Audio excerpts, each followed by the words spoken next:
Welcome to the DHD Racing podcast. I'm Daniella and I'm here with Darine. And Holly. and this is our first Don't know. episode. So I thought we could start off with a little bit about ourselves. So I am 21 years old. I go to university and I study acting, but I'm going to become a motorsport journalist. Daniella is the Bit of F1 change. expert of the group. Yeah. Let's not give me that title because people are going to come for me. Okay, They're right. going to be like, you don't know your stuff. Between us. Maybe, yeah, in the wide context, I'll give you that. But amongst the three of us, this is like, yeah, we are very much new fans It's no of competition. F1. Between us, it's no competition. You are the expert. Okay. Yeah. Okay, I'll take it. So we will make mistakes. I'm gonna say that now. Yeah. We will make mistakes. We will Disclaimer. get things wrong. But we are learning and we are happy to take on board any criticism about what we've got wrong. But don't hate on 100%. us because we are still learning. And Please. it's natural to It will make make us mistakes. cry. We are human. And And it will make us also we're cry. like It'd be character also building. we're all like immensely tired university students. My brain is Yeah. like a fried like piece of meat. It's just it's like crumbling apart as we speak. So Yes. we get things wrong, okay? Yeah. Holly, do you want to say your age and a bit about Yeah. you?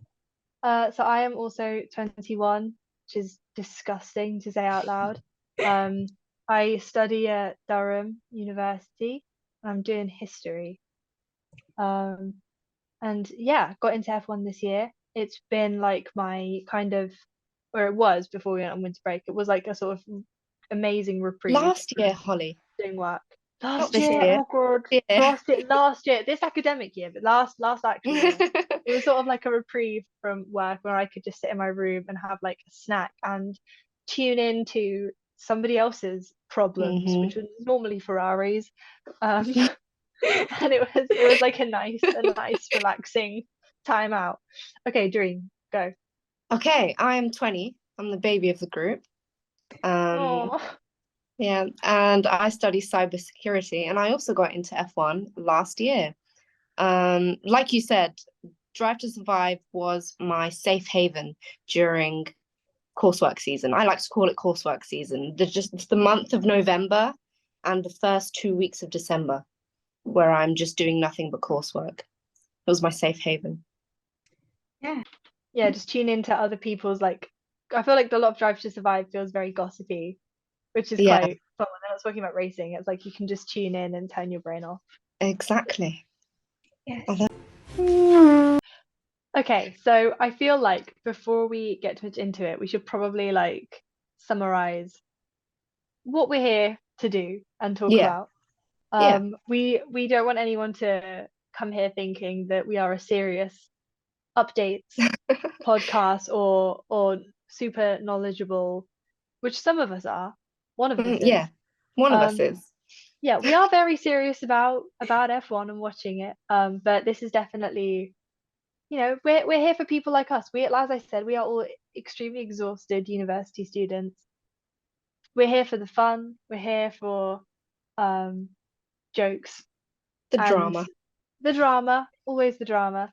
And Yeah. this is for entertainment, and not serious like statistical type things. We'll leave that to people who actually know how to do it. Yeah. Maybe one day that'll be us. Yeah. Not today. I can dream.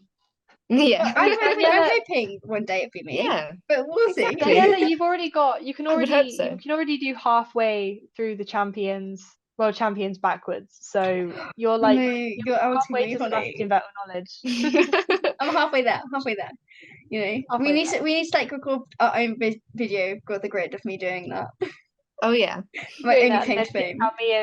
Seeing how me and Darine compare. Oh, how far God. we can do. That would not go Get well. practicing now. That would not go well. No, I think it would be funnier if I just didn't practice at all. You I just feel like started people would coming up hate with me. like random names. I think people would just hate me. It's all You're good. like We've all got to 2000 start somewhere. Like that was all of us at Exactly. one point. Every single Not Formula all One fan didn't know Yeah. every single world champion from 1950 to 2022. Not all of us have been fans since 2008. What is it? 2008, 2009? What, when Hamilton first started racing? No, when you got into... Oh, when I got into Formula One. Okay, yeah, like... Don't know if you guys can tell, but Daniella has been into this a little bit longer than us. Just a tiny bit. Just a little bit. Just a tiny bit. I mean, even Holly was into it before me. You still have that. So, yeah, I was the very last. Different levels of knowledge, haven't we? Which I think makes this interesting. Yeah. Daniella also has like the best flex story of getting into F1. Like I genuinely, love this story. I don't know how many people could read this unless they were like related to a driver or like. I mean, she just told it, but I love it every single time. Tell it again. Okay. if I'm asked. So when I was about 8 years old, I think, I was very fortunate to meet Daniel in his flat, really weirdly. We have like his aunt is basically our friend. This is the first time I'm hearing that it was in his flat. Oh, sorry if I not said that before. You hadn't heard that part of the story? I've never heard that part before. And for clarification, she means like her family friend. Me and Darine unfortunately have no sorry. Yeah. So I have a family friend who is related to Daniel, and when she came over from Australia back in 2009, she was like, "Hey, can you please drive me to go see my nephew?" And we were like, "Yeah, sure." So off we go. We drive. It was about 20 minutes from my house, and we get there and we're like, "Oh, we'll just drop you off and we'll go shopping." But then Daniel was like, no, come up to our flat, because he had a flatmate at the time, and we were like, he's so polite. Are you sure? And he was like, yeah, come on up. So we all just, go up to his flat as you do. And he signed some cards for us, and this is before he was in Formula One. And he was so down to earth, and we kept telling him that he was going to make it to Formula One, and he was like, no, I won't. And we're like, yes, you will. And he wore snowman shorts, and I'll never forget it, because my little 9-year-old brain couldn't comprehend that, or 8-year-old, however old it was, that, in Australia, their winter is our summer, and our winter is their summer. So when it's Christmas for us, it's their summer. So he had shorts with snowmen on them, and I was like, why is he wearing snowman shorts in the summer? It's not Christmas. Like, my brain was so confused, and so we kind of took the mick out of it, and I will just never forget now it that. will never die.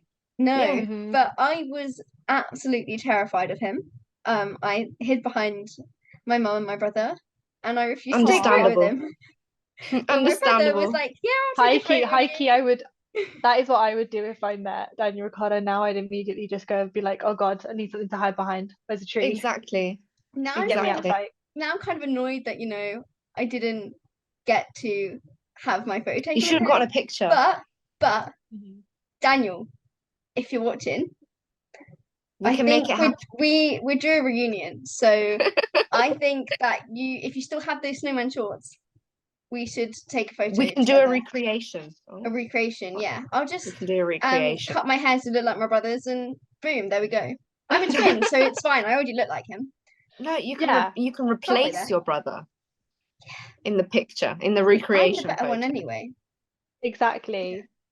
Really, this is doing Daniel a service, because he missed out on having a photo with you, I'd say. Very true. Exactly. Very true. Holly. You know me. Yeah. So much claim to fame over here. Yeah, so my story is a little bit less flex worthy. Yeah. But I think it's I quite like it. So I obviously was introduced really to F1 through Daniela, and the fact that she talks about it all the time at school. And then during the holidays, we knew she was going to Silverstone, because again, you'd been talking about it non-stop. And Hold on, Holly, I just had to stop you. Do you call it Silverstone? Yes. What should I?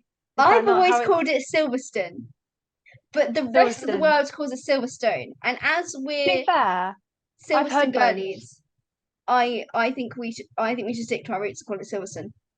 Silverstone. All right, But I could be come up with- wrong. Come on, Here comes Holly. like other people who live near Silverstone like us who are going to say no, it is It's quite Silverstone. But shameful. I've always called it Silverstone. And I Silverstone. All live right, so 15 minutes away, so I it's my home. Yeah. I'm gonna if you tell me that's how you say it, I'll say it like that. So I had no She's interest the in expert. watching Silverstone. I was not into F1 at all. But I was like, oh, my friend's going, I'll sit down and I'll see if I can see her in the stands, or I'll take like a little video and send it to her and be like, look, I'm watching F1. Isn't this hilarious? Because I would never do something like that, would I? Oh, look, I can see you on TV, and you actually can't see her on TV. Yeah. And it was, I was going to be super funny. And an hour later, I had not moved, and it was the end of the race, and I was sat there like glued to the screen. I watched like an hour of post-race content and interviews and people talking about things that I could not understand. I remember getting very confused about DRS and immediately going like, must I Google that. still don't know what that means, but We'll get on to that. But drag reduction system. Well done, Holly. I'm very proud. Is that's so embarrassing for me. I'm sorry, guys. It's okay, But you're still yeah, learning, it's okay. I remember finishing it and then going like, oh no, that was really good, because it was that was the race last year that was voted the best, had the best moment of the year of the Hamilton double overtake. Through goes Hamilton. I remember watching that live. It was maybe like 20 minutes after I'd sat down to watch, and I was so on the edge of my seat because I was already Hamilton at that point was the only driver that I recognized of any of them.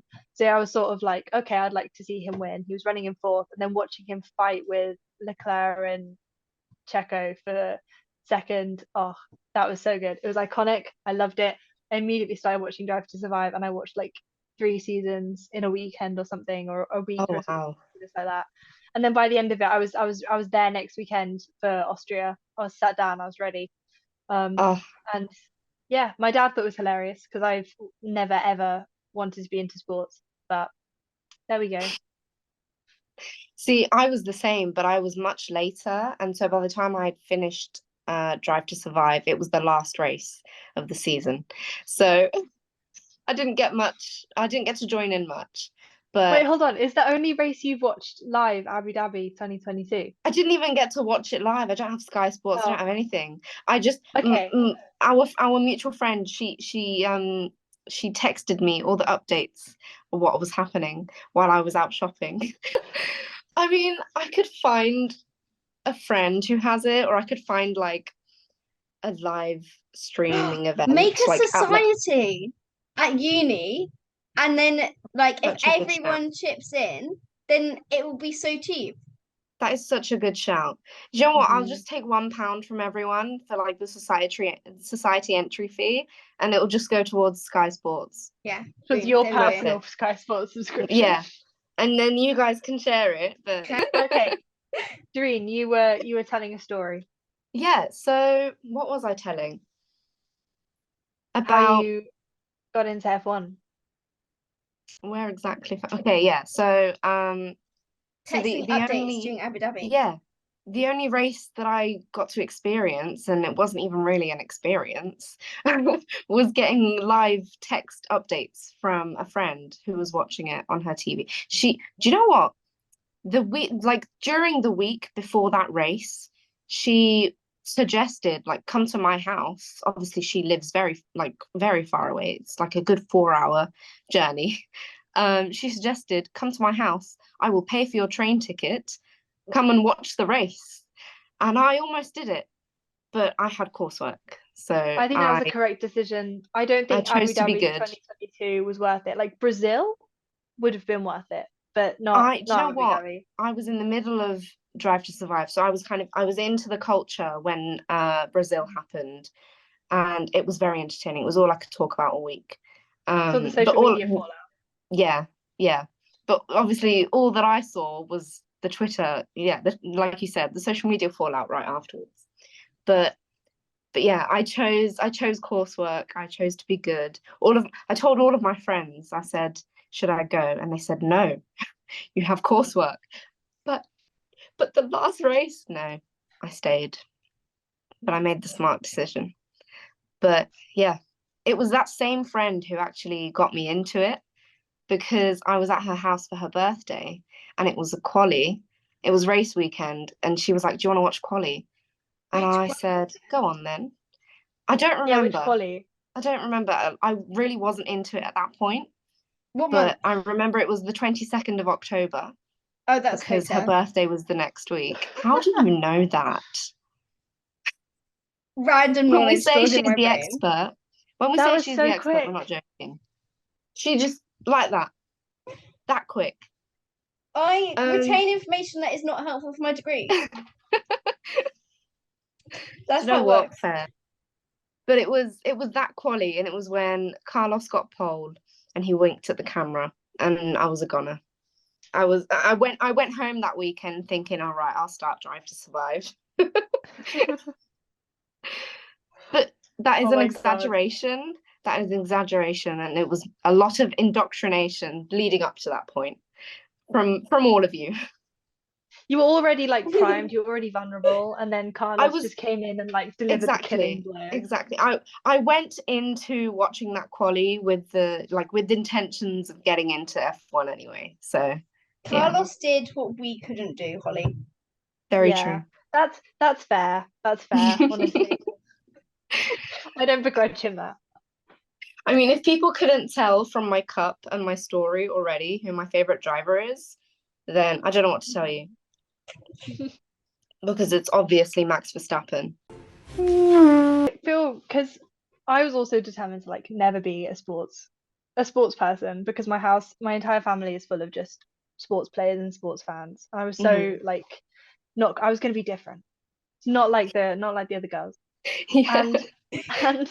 But I feel like there's something about F1 and the way that like the entire 20 drivers travel around together. Whereas if you're getting it, there's more like, because it's the same like cast of characters or the same personalities, it's the same team every single time. Yeah, exactly. Whereas if you're into football, you can maybe have great rivalries, but they'll play each other like what, once a every year? once in a while. Yeah, Every once in a while. Whereas, you know, in F1 it's every single week you've got every these single rivalries weekend. coming together. Yeah, there's like drama every single time, which I feel like works for me as like entertainment outside of the racing.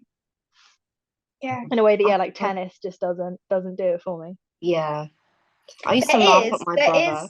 There is a new series on Netflix that is about tennis, and it's by the same I did people see that. who I made saw an BTS. advert for that. And it's I thought it was I saw the Fox advert. Productions, I think it's called. Yeah. I saw the advert. I thought it was incredible how like similar it looked to Drive to Survive, and yet how little desire I had to watch it because it was on tennis. No offense to tennis fans. That's the exact thought that went through my head, because they start the advert with a clip from Drive to Survive, and I think it's specifically Charles and Carlos. And I haven't seen it, and then, so it switches over to tennis, and I was like, well, you've lost me now. Yeah, because the whole time you're just going to be thinking how much you'd rather be watching Drive to Survive. Drive to Survive, yeah. Like, why would I watch this when I could just rewatch Drive to Survive? Speaking of, since we're sorry, I was it's okay, go for it. gonna ask, since we're doing first podcast ramblings, is everyone excited for season? Oh my 5? God, it's the only thing I can think about. Brazilian GP. Yes. If I don't see there'll be an entire episode. Me somewhere in the background of the Silverstone episode. If I see you at Silverstone, I will scream my head off. No, the only place you're seeing me is in the W Series YouTube channel when I went up and I got to meet Sarah Moore, Abby Eaton, Bike Skavissa, and I was right at the front and I was living my best life. That is a moment within itself. That was the highlights for me of a joint with Jamie winning. Of course. That was like the highlight of my life. So was meeting Daniel Ricciardo. Okay, there's been a few highlights in my life, but there's been a few. You've been blessed to have many. Yes. So I am excited for what Drive to Survive brings. I do understand it is very like dramatized and sometimes I do have Over kind the of like mixed feelings about it. But I am over the excited. I do feel like this season could be really hit or miss because I think the 2022 season as a whole wasn't as exciting, especially if we compare it to 2021. So people might not love it as much. But I think there could still be some good bits that we haven't seen that we didn't know about. I feel like for a fact there was obviously Max sort of ran away with the championship, so there's less like entertainment there in terms of tensions on track between the winners. But I feel like there was still quite a lot of behind the scenes stuff going on, and that teams that everyone thought was going to be doing really well either weren't or were sort of started off well and then ended up not doing well. And then of course there was a bunch of teams that kind of imploded a bit towards the end.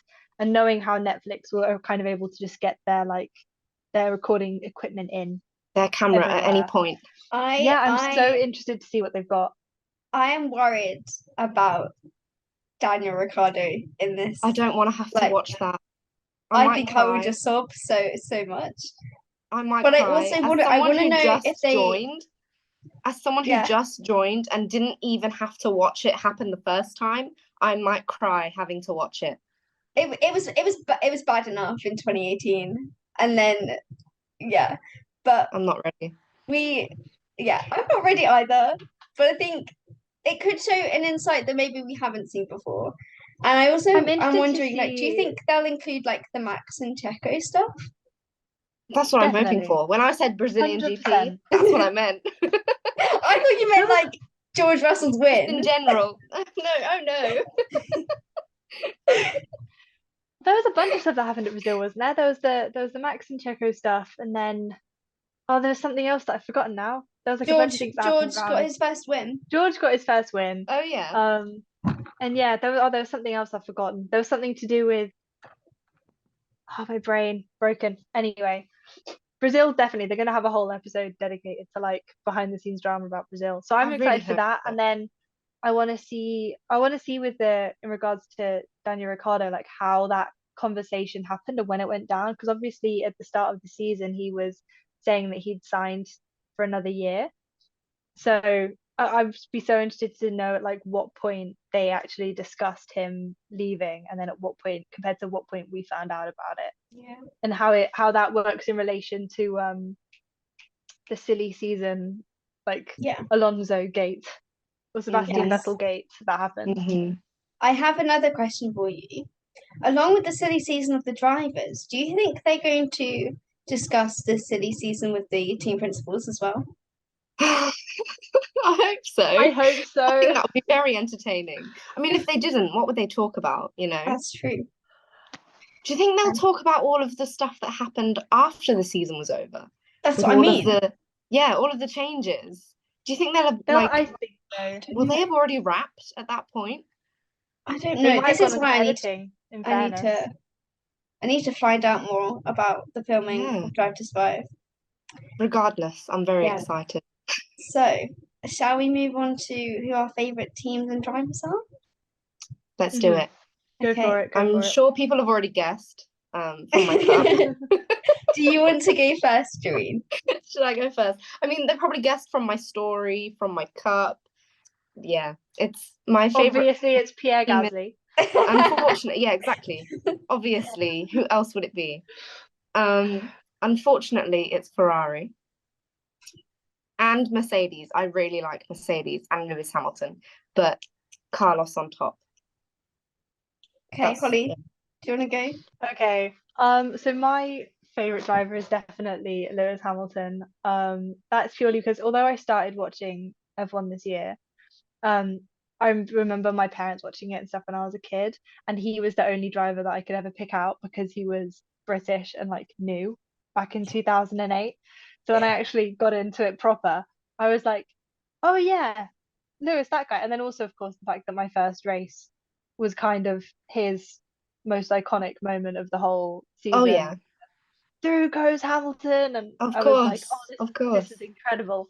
So I think it has to be Lewis and Mercedes, and I love George, so I love a bit of Mercedes. I really hope that they do. I feel like I'm in a similar position to you with Ferrari, and that like I love Mercedes, but also, and yeah, I'm wearing a Ferrari jacket. Ironically, I'd say Ferrari is my second favorite team though. I feel I like like everyone Charles and loves Carlos Ferrari.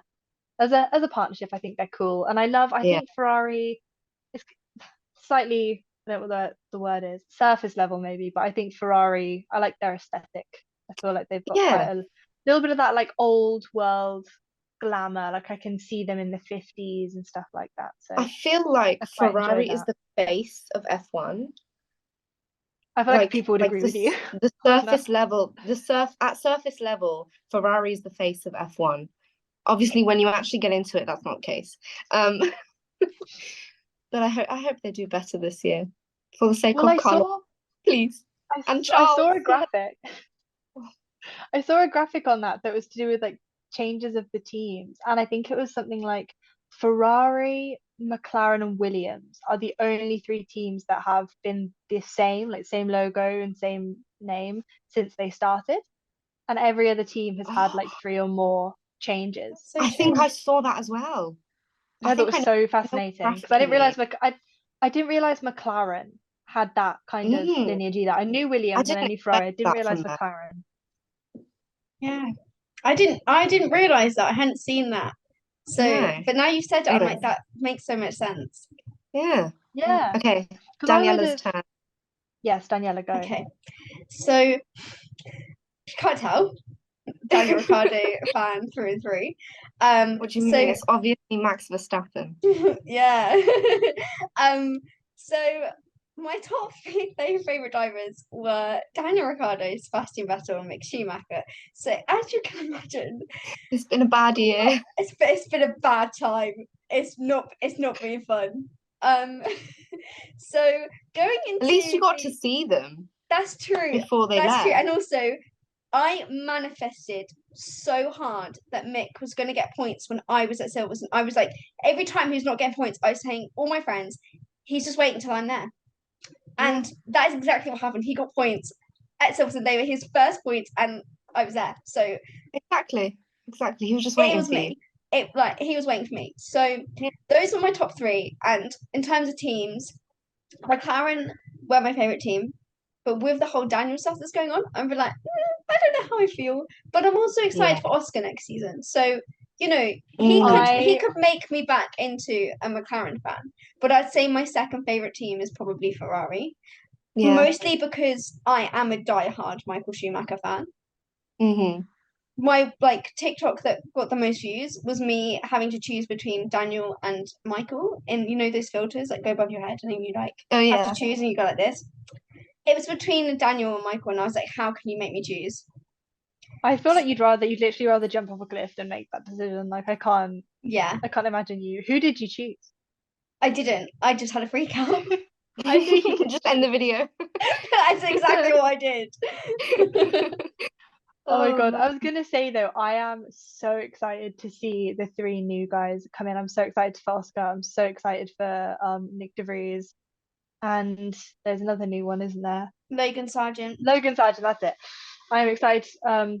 It's mostly so for Nick De Vries, I think, because his debut at Monza. I don't know if that's the right word for it. I feel like that's Yeah, very it's debut. Yeah, his debut at Monza was Monza, wasn't it? yes, it was when Alex Albon had appendicitis. His debut was so The expert. iconic. It was so good, and the fact that he managed to get himself running, he managed to push Nicholas Latifi into 22nd in a 20 driver championship was incredible. So Incredible. funny. Like I cannot wait to see him I go. just love Nick. Like I liked him in Formula 2. I liked him at Formula E. So I'm just now like, yes, let's go. So he is going to probably be the driver I will support this season. Um, yeah, but I don't know. Things might change.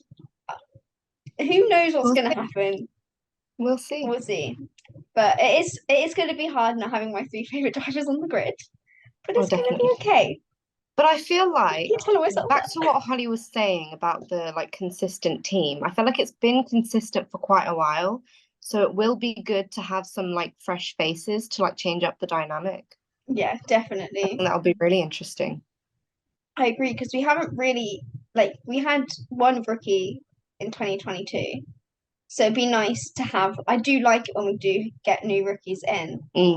It's And always it's interesting. yeah, it makes it interesting. We get to see like which drivers are gonna like beat each other in terms of like as teammates, but also within like the rookie, out of the rookies. And I'm excited. I think it's gonna be a good season. I have high hopes this season. Yeah. And we'll see. We'll see what's I going on. I have so many high hopes for Mercedes and Ferrari. They'd better Mhm. surely one of them has to come through at this point. It's the most Holly thing ever to start supporting Mercedes on their season that they are struggling in. It really is, isn't it? You I was you so had like you had 8 seasons to choose from where they won the Constructors' Championship, and you chose the season that they were on their downfall. I know It's even worse for me, kind a of Ferrari outrageous. fan, choosing to join now. No, it's Ferrari are on the Well, rise. You're Ferrari doing could be better on the than me. rise, yeah. Ferrari have been having a bit of a comeback, to be fair, because I swear the last time they were kind of really challenging was with Sebastian Vettel, and that was like 19. 19 or something, right? And Yeah. then the time before that they came closest. I'm gonna say, oh, I don't know if I will say, actually, I might be wrong. Obviously, there was Michael Schumacher and his like reign of dominance, and then I think did Kimi Räikkönen win it for Ferrari, or was he not in Yeah, so Ferrari at Kimi that point? Räikkönen won it for Ferrari in Okay, yeah. 2007. Yeah, so that Here was comes the that was the expert. last time, wasn't it? Why do I know that off by heart? Because since then it's been like Red Bull, Mercedes, Yeah. just lockout. And no, Yeah. do you know what? Yeah, And then having as Ferrari much as have I would been love, like grasping for third place. you know what else I want to see? I want to see McLaren make the jump from best of the rest to top four.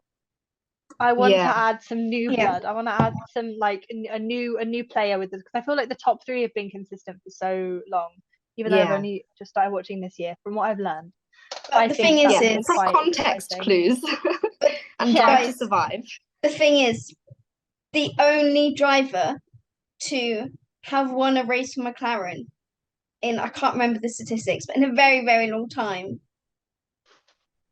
was Daniel. DR3. So Yeah. it was like he's gone. So are they going to get back up there? Is Lando Norris going to win a race this season? Or is Mr. Snowman Shorts guy just going to be the last ever race winner for McLaren? Lando was doing well. He's doing well. I just still can't fathom why they would get rid of Daniel. I know that he struggled at the beginning, but The car just didn't fit him. We all know. yeah. I'm basically the president of the Danny Yeah. Rick Club. I know that Liv Last Lid says she's the president of Rick Nation, but I'm the president of Snowman Shorts Guy, and I think that Daniel, the car just didn't suit him. It didn't suit his style. He's a very late breaker, and that didn't work with him. The car was so much more suited for Lando and made for Lando, and Daniel just didn't get the support he needed. He didn't have his family there in 2021. He didn't Yeah. at the time. He didn't have a girlfriend. He had no one coming to his races with him. He was so lonely and so sad. Like, what else do you expect? Yeah. What do you think about the theory around sort of, so you know how when he was at Red Bull, he was the first driver, Max was second, and then obviously that sort of changed. But then he went to Renault and he was the first driver again. And then maybe was expecting to go into McLaren and expecting to be the first driver, because Lando had only been there for 2 years, and then arrives there, finds out that's not the case. And so and is sort of by that point on a momentum that he can't really stop. Which Yes. I've not been watching as long as you, but I heard that and it sort of seemed like it would have legs, because to go This from is being in a team for so long when you're the first driver and then suddenly have to be in a different position must be a bit of a shake up, I think. this is why I worry about Daniel going to Rebel as a third driver, because he's not going to be in that car. Because from my understanding, the things that he's going to be doing is media stuff. rather than being in the car because they have a reserve driver, that's Liam Lawson. Unless Liam Lawson, who I think is racing in Japan, is unable to fill that seat if he's in Japan, then Daniel will probably take over. But it could be another driver in the Red Bull, is it called Academy? Red Bull The Red Bull, yeah, the Young Drivers Academy, right? Drivers Academy, yeah. So it could be another driver within that. So it is a slim chance that Daniel will get to be in the seat. And Daniel has said he doesn't want to race at the moment until he like refines his love for it. But I do worry that he's going to struggle not being number one when he struggled to be number two. He's now number three, if not number four, and I feel like he's going to struggle to accept that. He might already have, but I don't know him personally. I've met him the once. But I feel like say what that's he's not really thinking, the point. Feel free to correct me because, go for like it. I said, I just got here, but I feel like that's not really the point of why he chose to go to Red Bull as their, like you said, like media, like to do all the media stuff. Like he really doesn't want to drive, doesn't want to I get drive that this year. vibe. And like, I think that's a good position for him to be in to do the media stuff. If he doesn't want to drive, he doesn't want to drive. Like, I would love to see Daniel on Sky Sports. Personally, I think he Yeah. I would. would just love to see him. Yeah, I think that I he like would no be matter so what good. he Like does. him and Jensen Button, I think would be great together. Mm. That'd be something I'd like to see.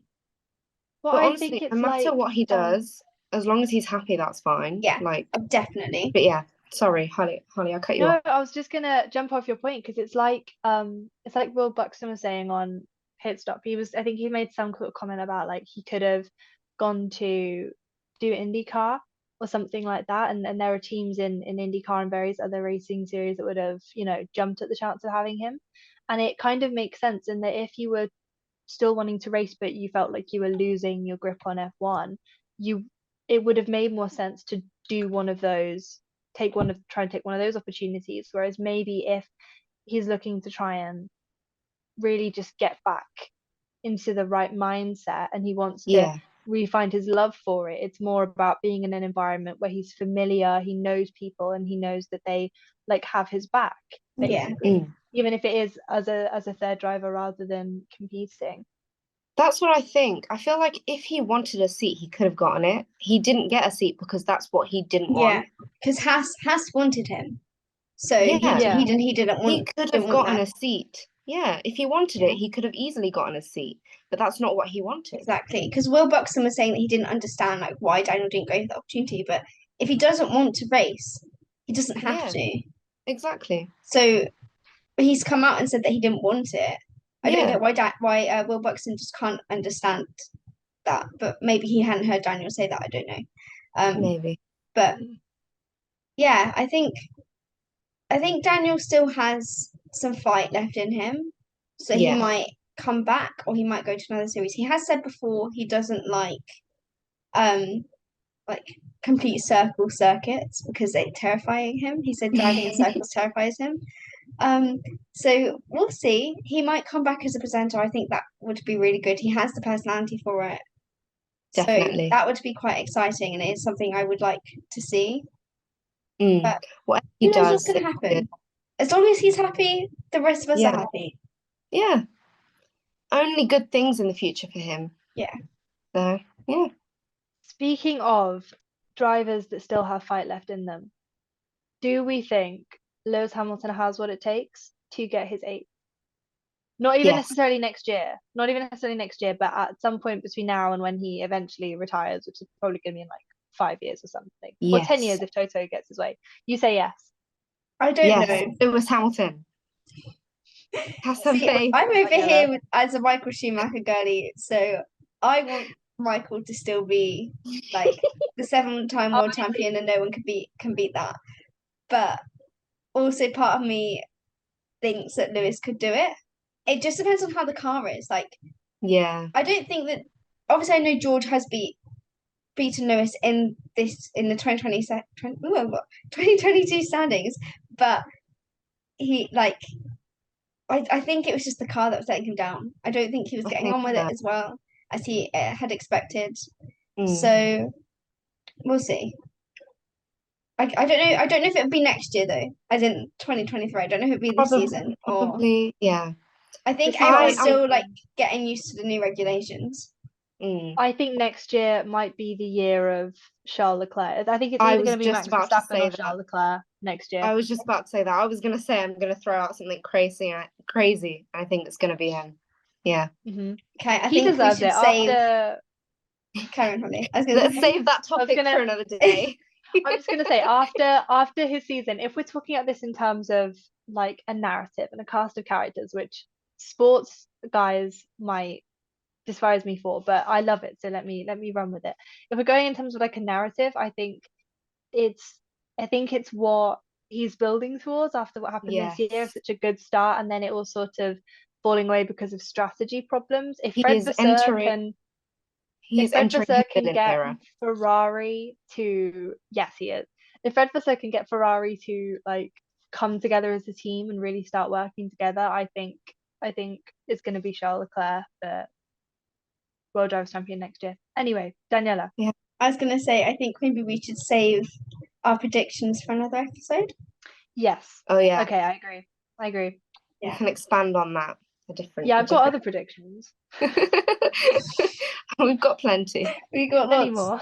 We still got lots more we want to talk about over these We have next few plenty episodes. predictions and theories. Predictions and theories. Oh, how exciting! I guess everyone will have to tune into our next episode to find out what our predictions are then.